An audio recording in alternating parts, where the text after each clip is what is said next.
They met on Bow Bridge just before midnight, when Central Park felt like a held breath inside the city. Snow clung to the iron lacework of the bridge, and the lake below reflected the surrounding buildings like broken constellations. He was standing still, listening to the distant echo of fireworks testing themselves over the East River. She was walking quickly, hands deep in her coat pockets, as if afraid the year might end without her permission. They nearly collided at the center of the bridge. "Sorry," they said at the same time, and laughed. They exchanged names that would later feel too small to contain what followed. He was a musician, in the city for a short contract. She was a seamstress, finishing alterations before the holidays swallowed her whole. Neither said where they were going, neither asked where the other was from. It felt unnecessary, like asking a song why it existed. They talked for 10 minutes about the cold, about the way the park quieted the city, about how strange it felt to be on a bridge at the edge of the year.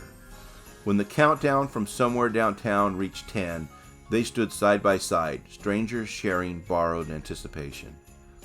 At midnight, the city erupted. She smiled at the sound. He watched her smile.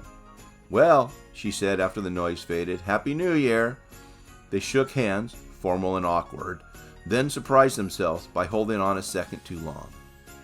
Without promises or plans, they turned and walked in opposite directions, each glancing back once, then not again. For the next year, they carried each other quietly. He held her in melodies, unfinished ones that arrived while walking or waiting for trains or waking at odd hours. He imagined her hands, careful and exact, shaping fabric the way he shaped sound. She found him in textures, in the weight of wool, the patience of stitching, the way a seam could hold something together invisibly. She wondered what music he listened to when no one else was around. They returned to Bow Bridge the following Christmas Eve, uncertain and foolish and hopeful in equal measure. He stood there first this time, heart racing with every approaching step. When she appeared, bundled in a red scarf he didn't remember, he felt something settle into place. "I wrote you something," he said, suddenly shy. He handed her a folded sheet of music, simple, handwritten, imperfect. "I didn't know your address."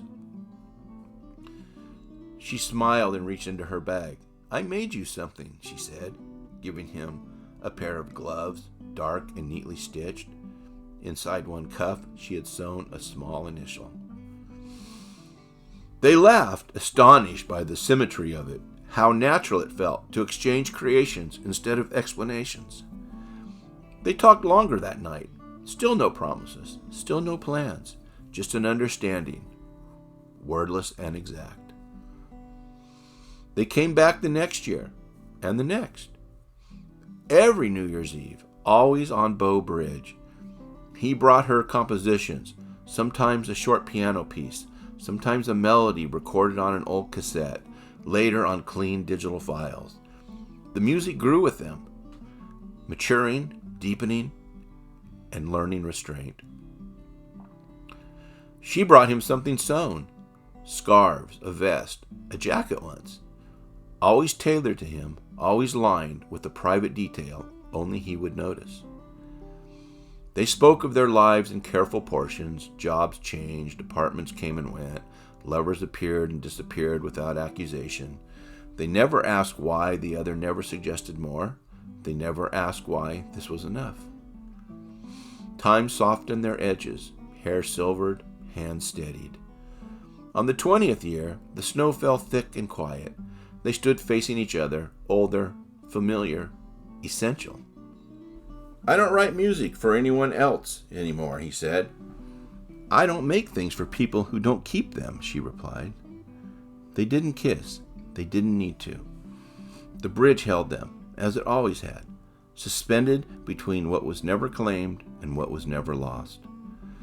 Below them, the lake reflected the lights of the city, stitched together by winter, carrying 20 years of music and thread, held fast by a single place where two lives chose again and again to meet.